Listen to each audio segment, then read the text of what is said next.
इस छापरे विच पाई ओड़े न। कलाम पाक ने अवाराक मुकद्दस साढ़े आसमानी किताब साढ़े प्यारे नबी हज़रत मुहम्मद सल्लल्लाहु अलैहि वसल्लम पर नाज़िल हुई है कुरान मजीद। और कलाम पाक ने जड़े ना अवाराक पे वे न, मैं जिथा जिथा मेरी आवाज़ पुजनी है पी।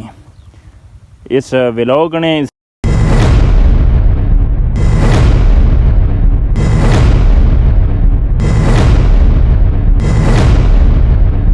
अस्सलाम वालेकुम जी। और संगियो सारे ठीक, उम्मीद है सारे खैर वफियत ना सो, खुश हो सो, वल सो। अच्छा संगियो, क्या बने हो कि मैं जला तकिया ना शापर इस मंदिर ने अंदर कुछ चलो ये भी नेकी की है, गट्ठे करी ते ना इस छापरे विच पाई ओड़े न। कलाम पाक ने अवाराक मुकद्दस साढ़े आसमानी किताब साढ़े प्यारे नबी हज़रत मुहम्मद सल्लल्लाहु अलैहि वसल्लम पर नाज़िल हुई है कुरान मजीद।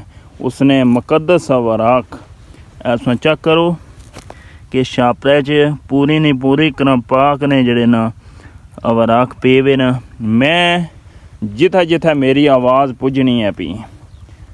इस व्लॉग ने, इस वीडियो ने वसीले नाल कि यारा अगर कलाम पाक शहीद हो जाना, अगर वो अपनी हालत विच नहीं रहना तो कम अज़ कम उसी ही तुसां अपने कब्रस्तान कि नहीं जो उसी ही कलाम पाक ही दब्बी ओड़ो, या बाज़ार विच बॉक्स लगे होने न उन्हां विच तुसां रखी छो।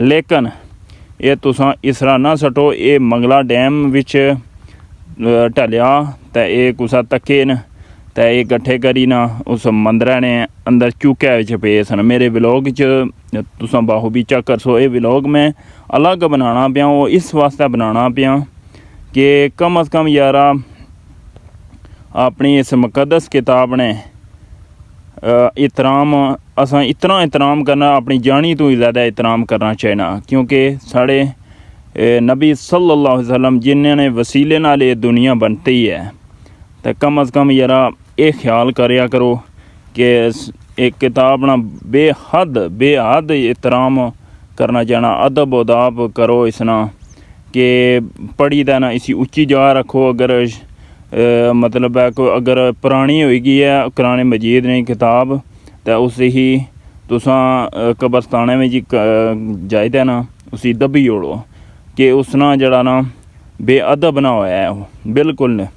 मैं ये सारे ही अगे रिक्वेस्ट करना पिया, उन्हें मैं जाइदा ना बाज़ार अपने उत्थे बॉक्स लगे होने न उन्हां विच रखसां, ते पैगाम इयै मैं देसां कम अज़ कम यारा अपने नबी सल्लल्लाहु अलैहि वसल्लम ने जिहड़ी है ये उन्हां पर किताब नाज़िल हुई है, तो अल्लाह ताला ये साढ़े नबी पाक पर नाज़िल कीती सी। चौथी कुरान मजीद एक किताब है, आसमानी किताब है।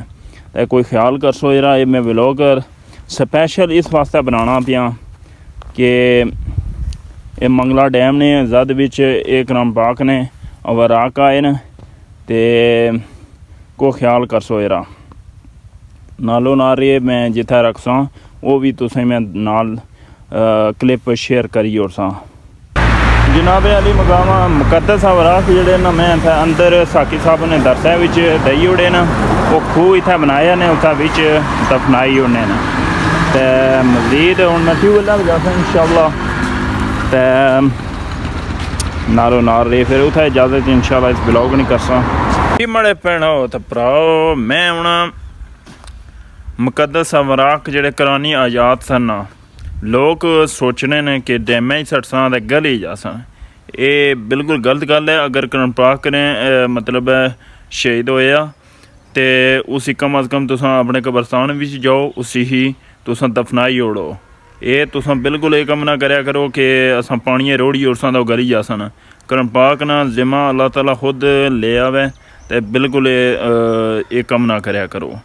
तो मैं मज़ीद ये कहसा कि मेरा ये पैगाम है कि अगर कुरान पाक कोई भी मतलब है किताब है जिसने ख़ास करी अल्लाह और उसने नबी ना नाम लिखे और असा सहाबा ताबीन ने ना लिखे हुए न बिल्कुल ये कम ना करो, तुसां उसकी बेदबी बिल्कुल ना करने करो। अगर तुसां किताबां मतलब है आम किताबां उन्होंने पर भी अल्लाह ने ना लिखे न बोसीदा हो गई, कब्रस्ताने जो उन्हें दफनाई ओड़ो। अजकल ट्रेंड ये आया कि किताबां जड़ियां ना मतलब है स्कूलें दियां उन्होंने पर हर किताब है अल्लाह ताला ने ना लिखे होना, तो वो पतीसियां वाले जाने न ते पतीसे बच्चे ही देई ओने बच्चे जेह्ड़े उन्हें क्या पता होना वै बड़ियां ही चाइना। ये थोड़ी एहतियात करो कि उन पतीसियां आलियां ही किताबां बिल्कुल ना दिओ, वो अग्गें क्या ना क्या करने न उन्हां नाल। ते मज़ीद अपनियां दुआवां याद रखे, अल्लाह सोने ने वाला है।